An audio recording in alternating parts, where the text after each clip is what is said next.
All right, good morning, guys. We have obviously some bearish development on Bitcoin right here.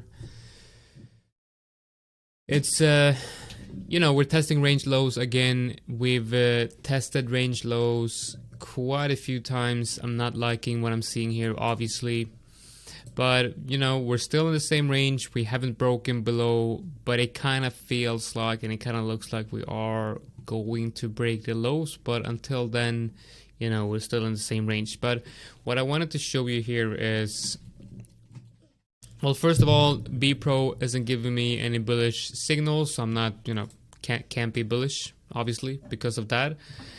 We have the rejection of that trend line here, and you can also see that there's obviously, if you add a zone around this trend line area, you will see that there's a buffer zone around it, and you could definitely agree, make the argument that you're hitting the range EQ here, confident with the high time frame 50% fib, right?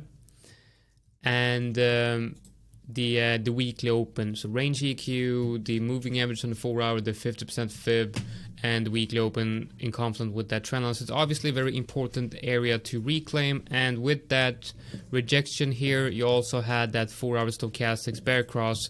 So yeah, guys, I don't think it's looking very good for Bitcoin. And if we do break this range to the downside, I am watching I'm looking for a bounce somewhere between 44k and 45k. Now that bounce might not be a big one, it might be a short-lived bounce, but still that's the area of the best support below this current range. And you can kind of see how that is a pretty decent SR level right here as well, confident with the 0.618 high time frame fib. All right, guys, that's just the morning update for you guys. Hope you guys are having a fantastic Friday, and good luck with your good luck with not trading. All right, take care.